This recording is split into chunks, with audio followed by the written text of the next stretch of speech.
Representatives of businesses and organisations from across the automotive industry came together in West Auckland last night for VIA's annual midwinter dinner.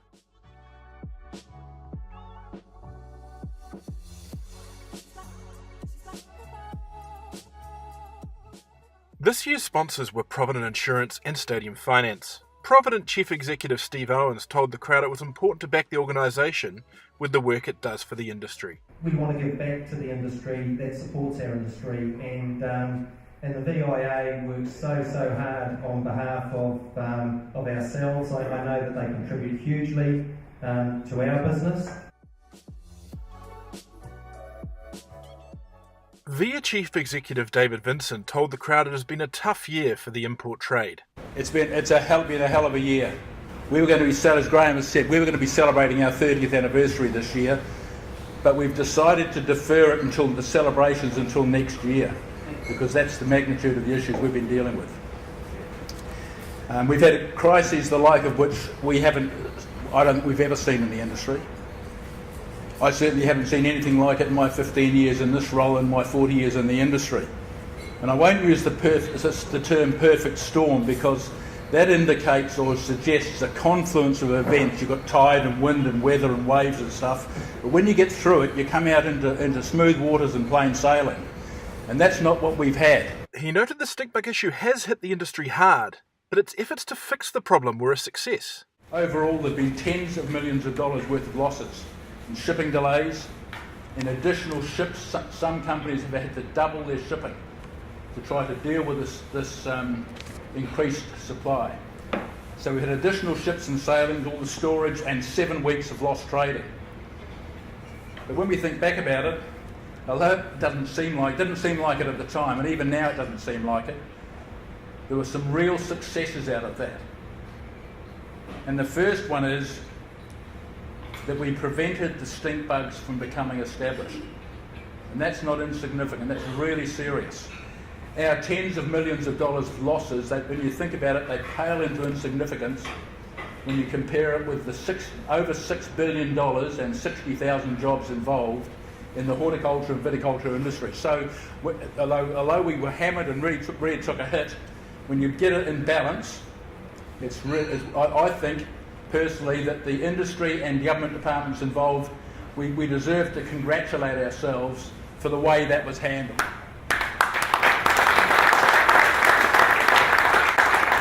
The second success that I think we can draw from that is that it was a good example of collaboration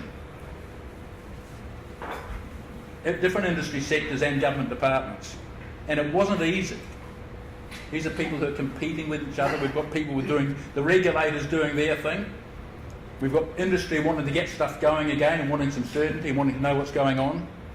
We've got huge financial pressures. And while we've got a measure of collaboration between people, we've also got extreme competition between them. They're all jockeying for commercial position. Guest speaker Phil Twyford, Minister of Transport and Minister of Housing and Urban Development, welcomed the rare chance to meet with industry in the way the dinner presented.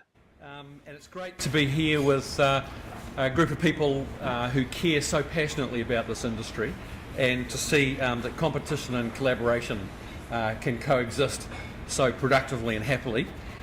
It'll never catch on in politics. So there we are. Or maybe it will.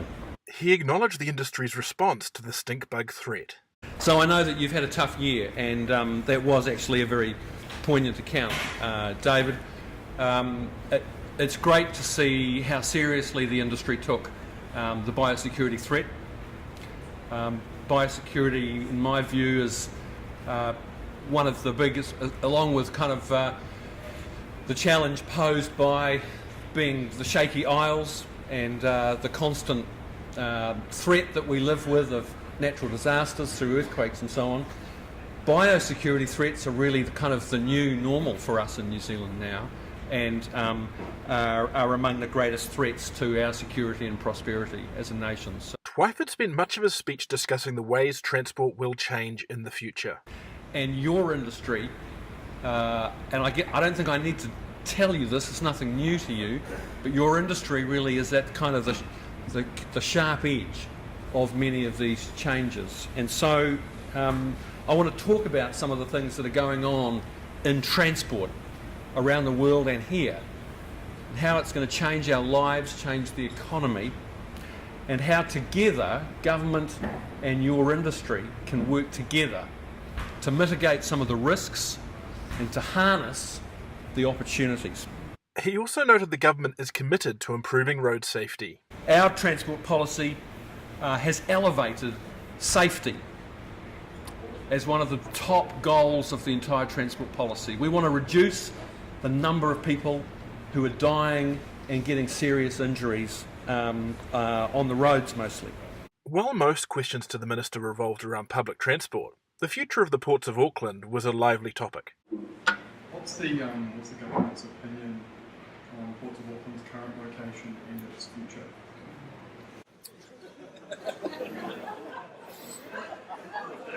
Right. Save the poison chalice till last.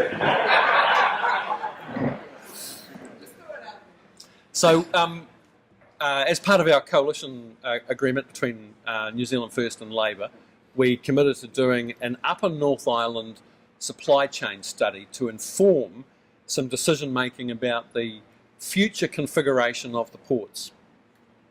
It's our view that just allowing the market to kind of drift along without any kind of policy direction about what's in the best interests of New Zealand Inc. in relation to the ports is not the best option for our country. You know, we're a small and isolated trading nation. We are utterly dependent on the efficiency of our supply chain. And so with a changing environment, the move to big ships, for example, we have to think about how we configure those ports to deliver the most resilient, sustainable and efficient supply chain. So all of the options are on the table. Our coalition partners, New Zealand First, they have a pretty strong view about the regional economic development arguments for the ports. My view as Transport Minister is that whatever decision we make about the future of the ports has to be based on a calculation of what's in the best economic interests of the whole country. Not regional development for one area, not Auckland Council's balance sheet, not a view that we should turn over the whole of the wharf to cafes and apartments, but what is in the long term, like 50-year, economic interests of our country. And that's what we're going to do. We're going to work through those issues and do our best to deliver some certainty for the market, for industry and for you all about how we plan and invest to deliver on those goals for the long term.